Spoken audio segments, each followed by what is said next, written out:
Hi guys, welcome back to my channel. আজকে আমি আপনাকে দেখাবো আম্মু কীভাবে চিংড়ি মাছ দিয়ে লাল শাক ভাজি করে। এখানে আম্মু পেঁপে দিয়ে মাংস রান্না করবে, আর এখানে যে মাছগুলো দেখছেন এগুলোকে আম্মু ভুনা করবে, শুকনো ভাজি করবে আর কি। তো চলুন শুরু করা যাক আজকের ভিডিও। এমনিতে আম্মুর হাতে রান্না খেতে অনেক মজা লাগে, আর লাল শাক দিয়ে চিংড়ি মাছ ভাজিটা অনেক ভালো হয়েছিল।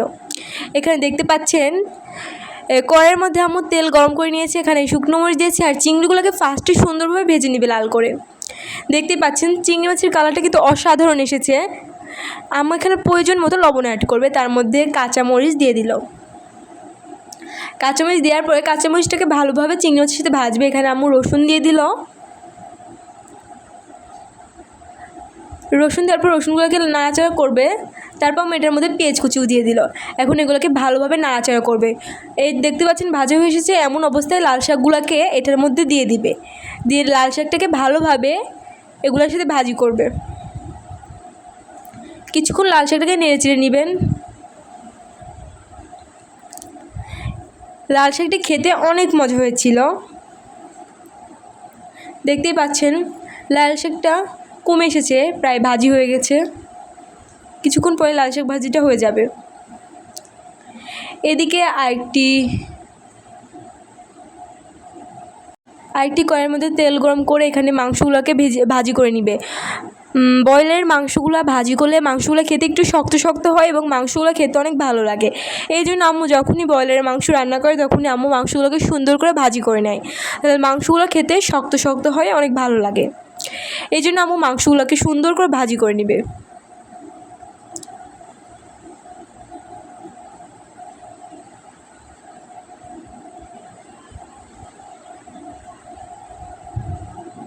দেখতেই পাচ্ছেন মাংসগুলো ভাজি প্রায় হয়ে এসেছে।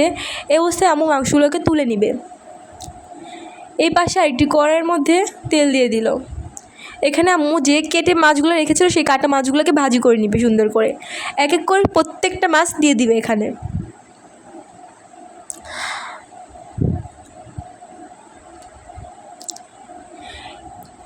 এদিকে দেখতে পাচ্ছেন কড়াইয়ের মধ্যে আম্মু মাংস ভাজি তেলের মধ্যে পেঁয়াজ কুচি দিয়ে দিল। এটাকে আম্মু ভালোভাবে নেড়ে চেড়ে নেবে।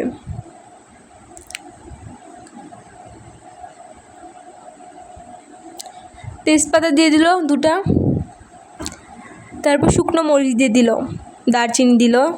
এখানে আম্মু রসুন বাটা, আদা বাটা, তারপরে পেঁয়াজের পেস্ট, জিরার পেস্ট, মানে সবগুলো এভরিথিং মশলাগুলো দিয়ে দিল আম্মু। এখানে কিছু হলুদের গুঁড়া দিল। মশলাটাকে ভালোভাবে নেড়ে চেড়ে নিতে হবে। এখানে আম্মু এখন মরিচের গুঁড়া অ্যাড করবে প্রয়োজন মতো। কেউ মরিচের ঝাল কেউ বেশি খায়, কেউ ঝাল কম খায়। আমরা সাধারণত ঝালটা একটু বেশিই খাই।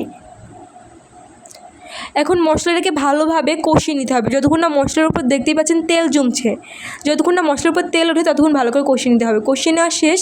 এখন আম্মু ভাপ দিয়ে পেঁপেটিকে এখানে দিয়ে দিল। আগে থেকেই পেঁপেটা ভাপ দিয়ে রাখা হয়েছিল।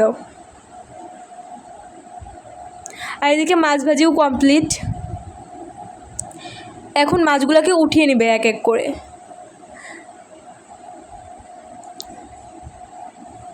এখন কড়াইয়ের মধ্যে পেঁয়াজ কুচি, মরিচ কুচিগুলোকে দিয়ে দিয়েছে। এখন এটাকে ভালোভাবে নেড়ে চেড়ে নিবে। এখানে সবগুলো মশলা একটু একটু করে দিয়ে দিবে। রসুন বাটা, জিরে বাটা, আদা বাটা, পেঁয়াজ বাটা, এগুলো দিয়ে দিবে। মশলাগুলোকে ভালোভাবে এখন ভাজি করবে। এখানে একটু হলুদের গুঁড়া, একটু মরিচের গুঁড়া দিল। এখন এটাকে ভালোভাবে নাড়াচাড়া করতে হবে। দেখতেই পাচ্ছেন মশলাটার কালারটা দেখুন অনেক সুন্দর এসেছে। মাছ ভাজিটাও খেতে অনেক ভালো হয়েছিল। এখন মশলাটা ভাজা হয়ে এসেছে। এখন আমরা এটার মধ্যে মাছগুলোকে আম্মু দিয়ে দিবে।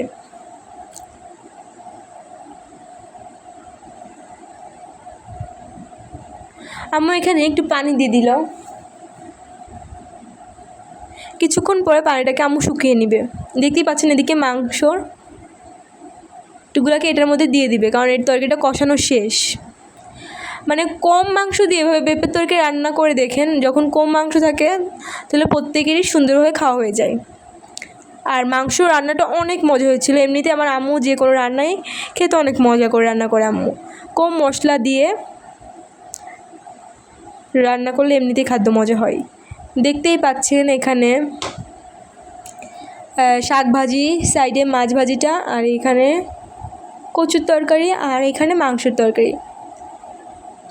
আজকের ভিডিও এই পর্যন্ত। কি আল্লাহ হাফেজ, ভালো থাকবেন সবাই, লাইক কমেন্ট শেয়ার করবেন, এটা আমার নতুন পেজ, সবাই সাথে থাকবেন, সাপোর্ট করবেন।